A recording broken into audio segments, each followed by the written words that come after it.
you two ever train together? Yeah, a few times. Yeah, at his gym. Yeah. Okay, I don't know if I told this publicly, but they're jealous. Here's Ronnie coming into my gym, and he goes, "Good, you want to train?" I said, "What are you training?" The back. I said, "Okay." I always want back with Ronnie. So I follow your training. So he said, "What do you want to do?" T-bar rows. Okay. And I put the 2 plates, and you were like, "Hey, what's that? I said, "What do you mean?" It's a warm up. Ronnie's warm up is 6 plates. What? Yeah, and then we took those, the small ones, the thin ones, Aleco plates. He did 9, and then he did 12. Yeah, I went up to 13 plates on that, Yeah, on T-bar rows. Yeah. Listen, second exercise, bend over rows. Okay, he starts with the 3 plates, 4 plates, 5 plates, 5.5 plates. Yip, boom, perfect form. Like, of course, I can't even pick up the three plates. Shit. What is next? Dumbbell rows. And then, you only have a 200-pound dumbbells? Yeah. Because I guess you have a 300, right? We had 250. 250, yeah. Shit. And then there was the deadlift, right? Deadlift, at the end. Let me tell you. And that was, I think, 2002. And 2002, I had that little incident, so I didn't train for a while. Next morning, Ronnie is pulling up the gym, and he's going to walk to the front door. I walked the back door, and I ran away because I wasn't ready for him. But yeah, we did train. We did train the legs, later on, and that was wonderful. And that's when you were at the hardest. But Ronnie, okay, another thing, I don't know if you remember. Somebody in my gym asked you how much you can bench with 100 kilos. Remember that? Yeah, because I don't know. There was one thing is the powerlifting, how much you can do, just how much you can bench. Yeah. And how much can you do with 225? Yeah. I don't know. And you lay down and you did 88 reps. 88 reps. Oh, I did 72 in a contest one time back in 96 with Jimmy the Iron Bull. That was in 1996, I remember, because he told me he could do like 50 or something. And I'm like, oh man, I got to work on this. So I went and worked on it. And by the time I finished working on it, I got to like 72. So, years later, I'm going to probably do a whole lot more than 72. You did 88 in my gym. I wish, nowadays everybody has the cameras and all this shit. I didn't tape it. But that one video of me and you training back, it's somewhere on a tape because Milamar taped it, but I can't find it. Maybe one day it surfaces. I would love people to see it. Yeah, we had a good workout that day. I remember that. I had a nightmare of my life. So what was so different about the way Ronnie trained, Milos? Well, listen, that's inhumane power. Really. I mean, you pick up the weight, right? And it's like he made everything look easy. Yeah, I mean, you saw him squatting this, what was it, 8 plates? Yeah. 870 pounds, right? And you, like you said, you did two reps, but you could see there was another 3-4 left in you. Yeah. That's what I was upset about. Yeah, this is kind of power that he has. I mean, listen, he was playing with these 200-pound dumbbells like nothing. Okay? Yeah. Yeah, so that it is. But okay, Ronnie, because a lot of people even ask me now, what do you think? Would Ronnie change anything now, knowing that you know what you know now? Would you train differently? I train heavier. You would train even heavier? I would have got at least 3 or 4 more reps with that 800. Yeah, I know, but in general, because, okay, here, I'll put you on the spot. You said that 1998 version of Ronnie would beat 2003. Yeah. Okay, that means that that quality and size that you already have was way sufficient, right? And I mean, going every time you pick up this 800 pounds, 200-pound dumbbells, it's a goddamn risk. Yeah, but it was still light though. I love Milos likes that. All that stuff was light to me, the Milos. I believe it. I believe it. I've seen you doing that. I wasn't doing it. I wasn't doing it to get bigger and stuff like that. I was doing it because it was light. Yeah. But okay, so you see, Dexter Jackson, right? He's kind of saved himself. Right? I wouldn't want to do that. No? Yeah, I wouldn't want to do that. That's for for people that just say themselves to do. He's not a top in the world. He's just another guy. Yeah. Well, you compete to be the best all around. Better than everybody. I'd rather be the best and better than everybody than to compete for 40 years and just be average. Okay, but Dexter wasn't average. Come on, Dexter was a special kind. Yeah, but you already. I mean, this is what I said. I'm talking about winning many Olympias. How many times did he win the Olympia? He only won one. Yeah, one. Yeah. I know, but average. Yeah, I agree. I mean, listen, what you accomplished, only Lee Haney accomplished, nobody else. And but by all means, we all love you, respect you, and for all of us, you are the greatest of all time. By all means, and you brought the next level. But focus on this. You still said that 98 version was your best one. Yeah. So looking from my perspective, I would probably not push it so much for the size. Yeah, it's a heavy weight. You make it harder by doing it differently, safer, slower, squeeze more, whatever, right? I mean, look. It's a very touchy subject because now you have 13 surgeries or 14, right? Yeah. So when you look back like this, I could have maybe prevent this one if I just didn't push it that hard. No. See, people don't understand. I hurt my back in high school and college. I didn't hurt it getting ready for the Olympias. They think I hurt it getting ready for shows, but I didn't. Yeah, but you see, I didn't see any injury on your lats until maybe 2004. When was? I don't remember you injuring it though.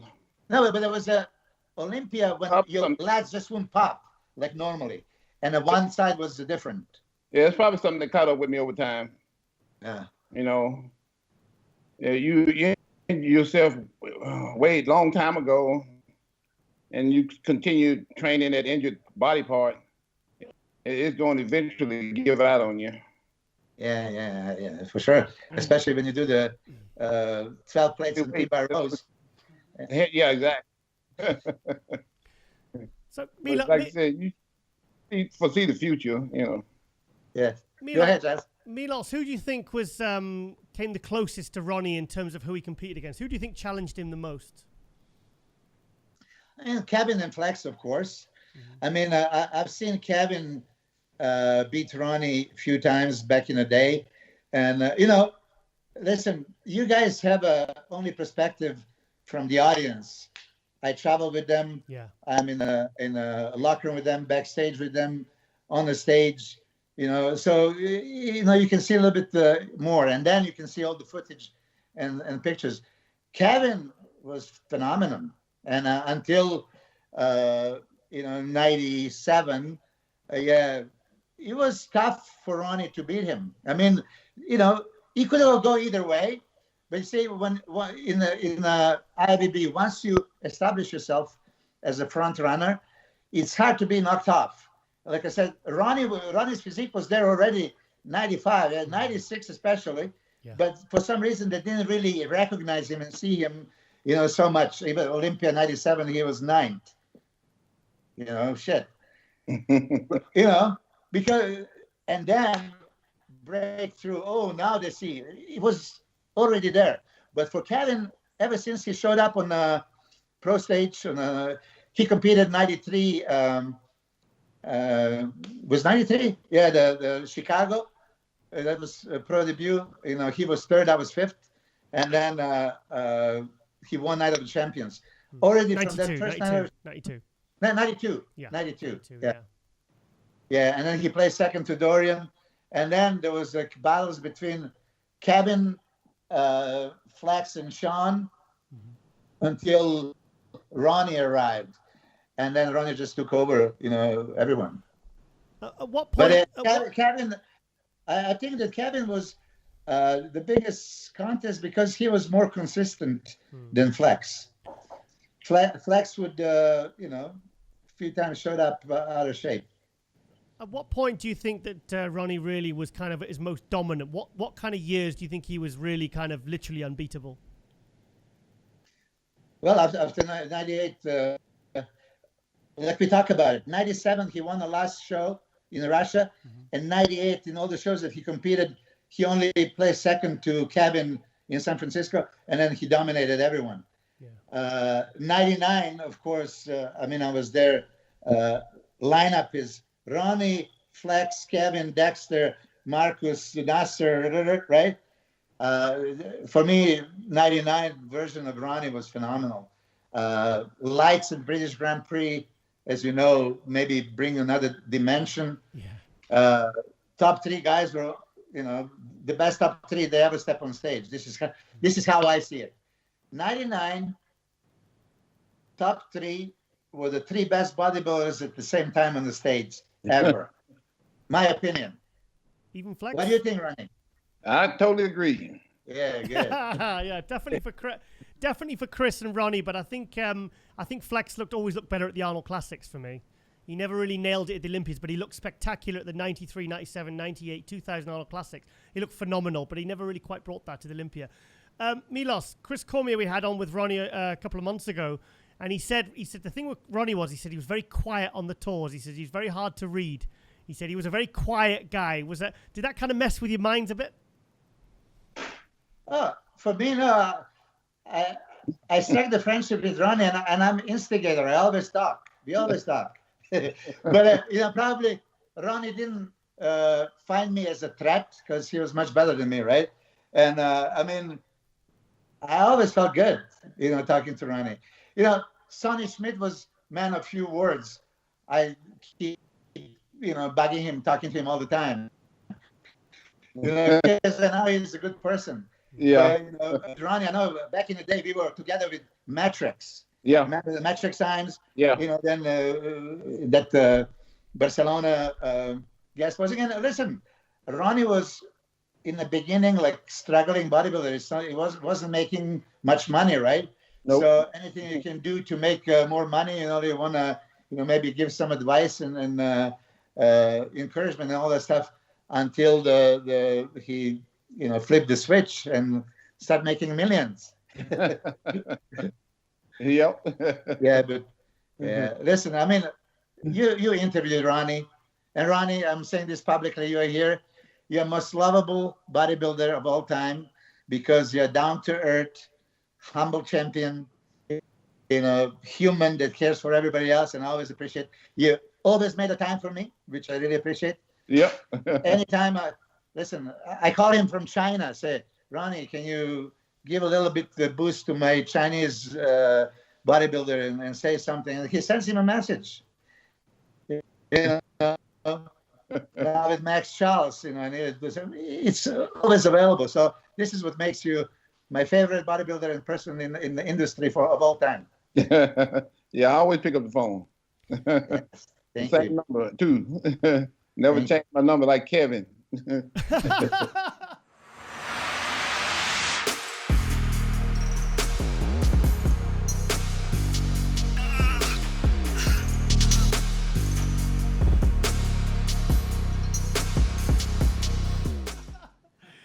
Hey, Ronnie, Milos said a few weeks ago, he said he would not turn up to his wedding to come on the show with you.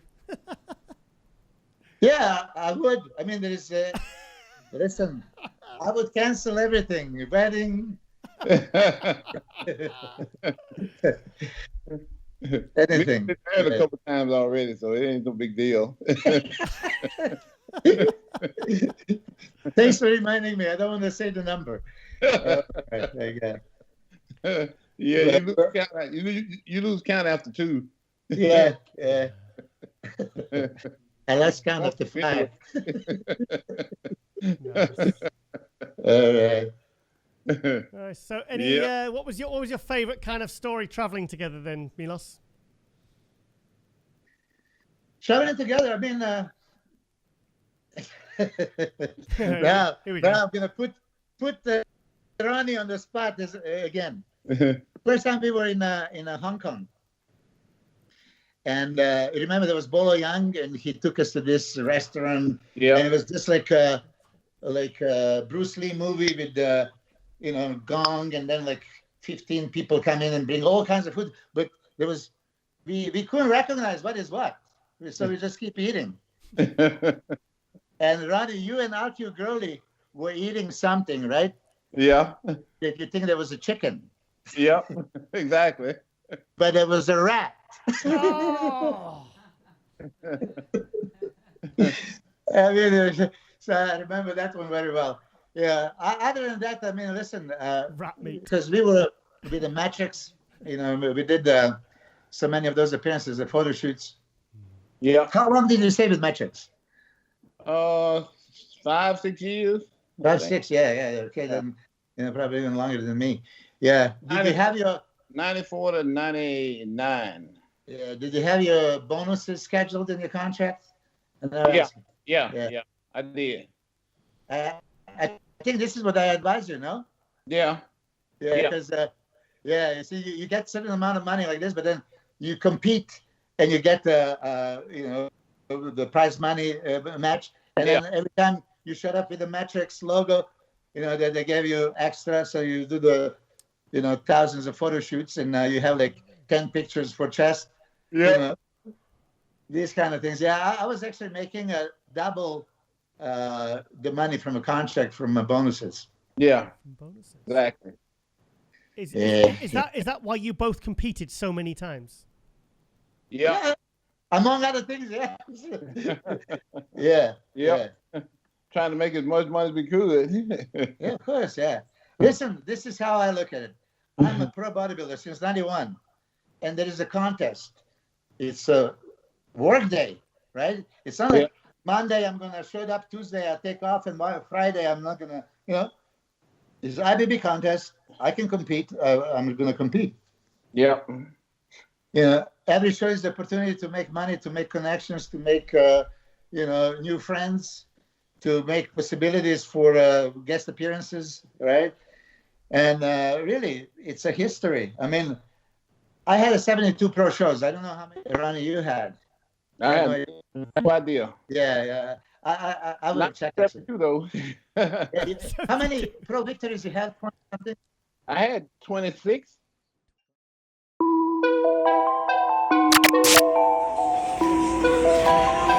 About to take this workout to another level. Let's go. About to take it to another level. Let's go. Nowadays, nothing really excites me. Only one of me and nobody's like me. Phone ringing and I tell him it's ice. I got wifey on blingin' she icy. Freeze, photo, please, no photos. G's, no, please, no photos. Hit the door and the doorman just whole team here might need some. Still young, but I move like a new deal to my lawyer. If you're down in my management, I'm just warming up, wait till I old producers saw the numbers one. Different colors in my baggy light.